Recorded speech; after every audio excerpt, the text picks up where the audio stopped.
하나님의 말씀은 마태복음 16장 5절부터 12절 말씀까지가 되겠습니다. 주의 말씀이 어찌 그런 뜻이겠느냐라는 말씀으로 이 마태복음 16장을 중심으로 우리가 주의 말씀에 대한 그 뜻을 바로 헤아리고 분별해가는 그런 일들이 우리에게 필요하겠다라는 생각이 듭니다. 로마서 12장에도 보시면 사도 바울이 우리 몸을 하나님이 기뻐하는 거룩한 산 제물로 드리라. 이것이 바로 우리가 드릴 영적인 예배라고 말씀하시고, 그 영적인 예배자가 갖춰야 될 중요한 요건이 하나님의 선하시고 기뻐하시고 온전한 뜻이 무엇인지 분별하는 것이라, 그렇게 설명을 해주고 있습니다. 우리가 신앙생활 하면서 하나님과 소통하면서 참 중요한 것이 하나님의 그 말씀의 뜻을 잘 분별하고 있느냐라는 겁니다. 우리가 인간관계 속에서도 그 사람과 대화 속에 그 사람의 말 그 자체만을 갖고 우리가 잘못 해석해서 오해하기도 하고 또 마음 아파하기도 하고 받아들이지 못하는 스트레스로 작용하기도 합니다. 이처럼 하나님의 말씀도 우리가 자칫 그 뜻을 잘 분별하지 못하면 시험에 들 경우도 있고, 또 우리 믿음에 여러 가지 많은 오해들을 불러일으키게 된다는 것을 우리는 성경에서 볼 수가 있습니다. 그래서 하나님의 뜻을 잘 몰라서 또 오해해서 일어나는 여러 가지 성경의 사건들을 우리가 함께 살펴보면서 우리가 이 하나님의 뜻을 분별함으로 또 영적인 예배자로서 더욱더 하나님과 소통하는 저와 여러분이 되기를 주님의 이름으로 축복합니다. 예수님과 제자들이 함께 사역을 하러 떠나게 되는데, 제자들이 마침 그날에는 식사 준비를 하지를 못했던 것 같습니다. 그래서 떡을 가져가는 것을 잊어버리고 있다가 예수님께서 제자들에게 말씀하시기를 그들에게 특별히 가르치시면서 바리새인과 사두개인들의 누룩을 주의하라라는 말씀을 해주게 됩니다. 그때 제자들이 뭐라고 반응하느냐 하면 자기들이 떡 가져가는 것을 잊어버린 것을 어떻게 예수님이 아셨는지 떡에 대한 말씀을 하고 계시구나라고 오해를 했습니다. 그러니 예수님께서 이 말씀을 하시고 난 뒤에 제자들이 나타나는 그 반응을 보실 때 참 좀 안타까웠던 것 같습니다. 그래서 예수님께서 11절에 보시면 어찌 내 말이 떡에 관함이 아닌 줄을 너희가 깨닫지 못하느냐라고 하시면서 주님의 그 말씀의 뜻을 제대로 이해하지 못하는 제자들을 향해 안타까워하시는 주님의 모습을 우리는 성경을 통해서 보게 되죠. 예수님께서 말씀하셨던 이 바리새인과 사두개인들의 누룩, 곧 율법 교사들로서 가르쳤던 여러 가지 많은 교훈들을 조심해야 한다, 그렇게 말씀을 해 주셨죠. 그 당시만 해도 예수님의 가르침과 이 율법 교사들인 바리새인과 사두개인 또 서기관들의 그 가르침은 많이 달랐습니다. 한마디로 말하면 이 서기관과 바리새인들, 이 사두개인들이 가르쳤던 율법의 가르침에는 잘못된 율법을 잘못 오해해서 해석한 일들도 있었고, 진정 하나님이 율법을 주신 그 뜻을 잘 깨닫지 못해서 일어나게 되는 그런 많은 일들을 우리는 성경에서 만나게 되죠. 오늘 예수님께서는 이런 의식을 가지시고 제자들에게 특별히 당부하시기를 이 바리새인과 서기관들의 누룩을 주의할 것을 그들에게 당부해 주셨습니다. 근데 제자들이 예수님의 이 누룩에 대한 말씀을 먹는 떡으로 이렇게 이해를 했던 것 같습니다. 또 자기들 생각으로는 식탁을 차려야 될 제자들로서는 떡 가져온 것도 잊어버리고, 그러니 그들 생각에는 온통 떡에 대한 관심이 많았던 것 같습니다. 얼마 전만 해도 빈들에서 또 광야에서 예수님께서 오병이의 기적을 나타냄으로 인해서 그들이 먹었던 떡에 대한 많은 생각도 있었을 것이고, 이런 여러 가지 정황 속에서 예수님의 그 말씀에 대한 바른 뜻을 이해하지 못했던 이 제자들, 왜 이들이 이렇게 예수님의 말씀에 동문서답을 하게 되는 이런 일이 일어나게 되었던 것일까요? 여러 가지 많은 이유가 있겠지만 특별히 이 제자들이 그 말씀을 받는 태도나 자세에도 문제가 있었을 것입니다. 왜냐하면 그들의 온통 주제가 먹고 사는, 무엇을 위해 사는, 삶의 어떤 무엇을 위해 살아야 한다는 그런 생각이 가득했을지 모르겠습니다. 그리고 먹고 사는 것이 얼마나 중요한 것입니까? 그런데 예수님께서 말씀하셨던 이 누룩에 대한 이 말씀은 그들이 어떻게 살아야 된다는 진리의 측면에서 말씀을 했던 것인데, 오늘 이 제자들은 그렇게 받아들일 수밖에 없었던, 단지 그 누룩이라는 그 단어 자체만으로 그들이 해석하게 되고 받아들이게 되므로 떡으로 받아들일 수밖에 없었던 것입니다. 그래서 예수님의 그 표현이 비유적인 표현이지만 이 제자들이 받아들일 때는 그들이 갖고 있지 않는 떡에 대한 관심, 예. 그래서 온통 이 떡에 대한 이야기가 제자들로서 서로 논의가 되고, 또 왜 떡을 못 가져왔는지 그 이유에 대해서, 또 예수님께서 그렇게 말씀하심으로 인하여 제자들이 온통 떡에 대한 시험이 될 정도로 서로 떡에 대해서 서로 논의하고 있는 이 모습을 예수님께서 보시면서 제자들을 향해서 그렇게 말씀을 하십니다. 믿음이 작은 자들아 어찌 떡이 없음으로 서로 의논하느냐라고 말씀하시죠.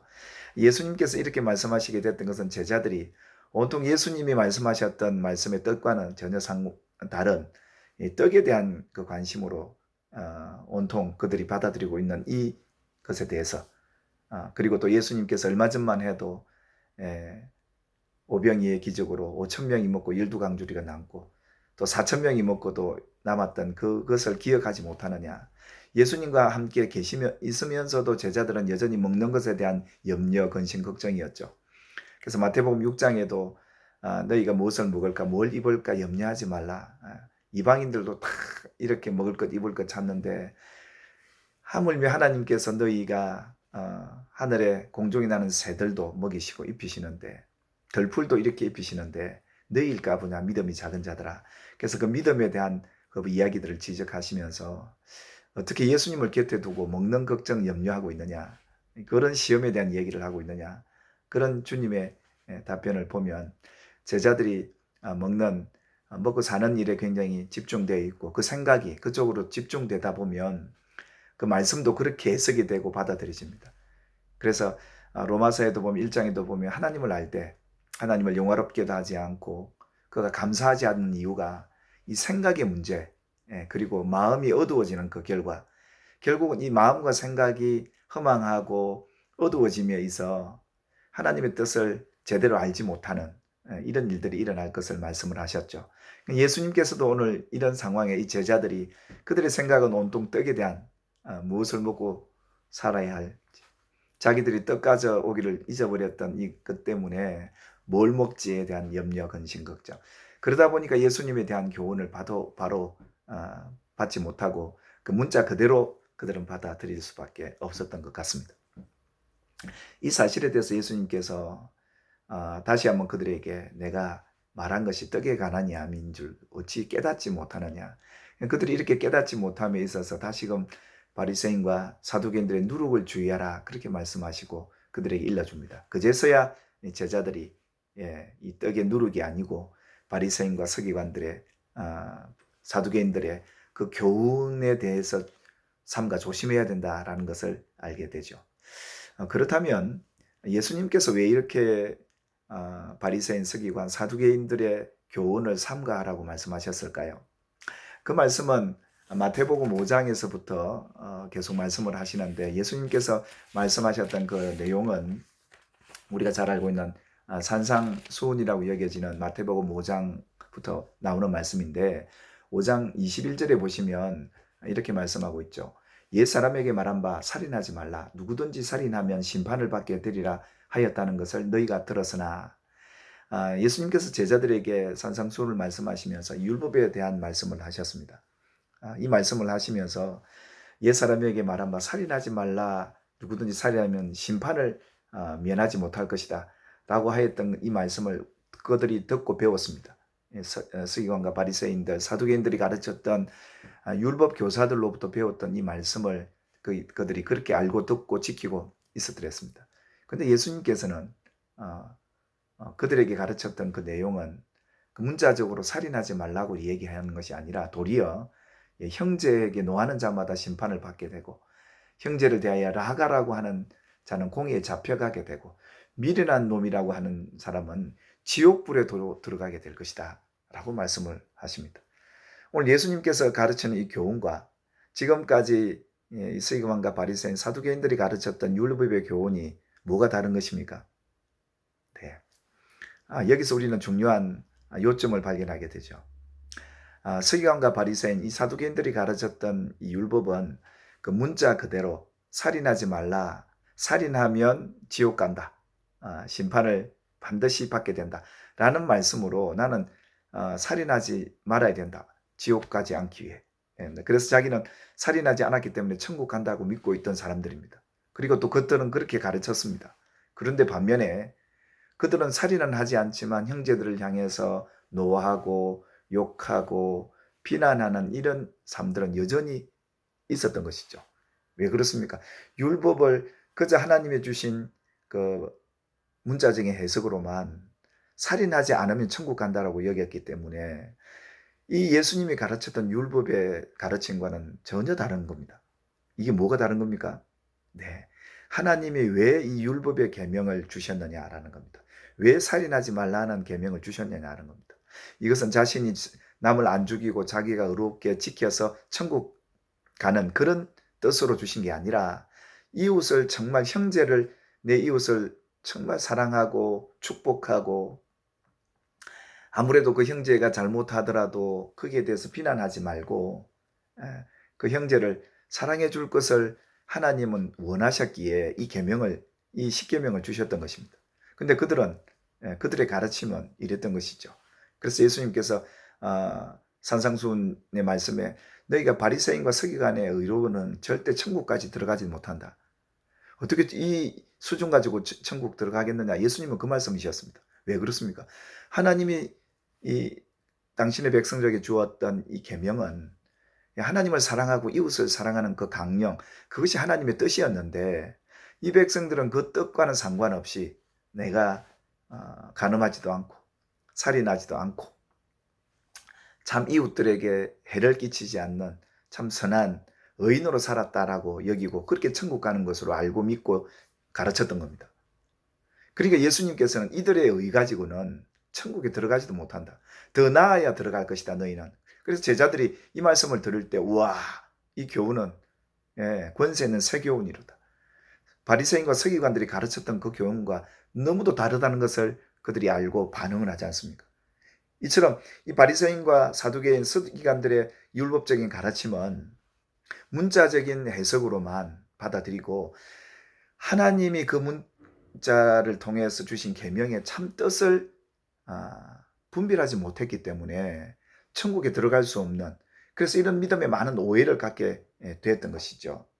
또 그들이 가르쳤던 교훈 가운데 변질이 되었던 교훈이 있습니다. 그게 뭐냐면 마태복음 5장 43절 이하에 보면 내 이웃을 사랑하고 또 내 원수를 미워하라 하였다는 것을 너희가 들었으나 라고 말하고 있습니다. 내 이웃은 사랑하고 내 원수는 미워하라 했던 것을 들었습니다.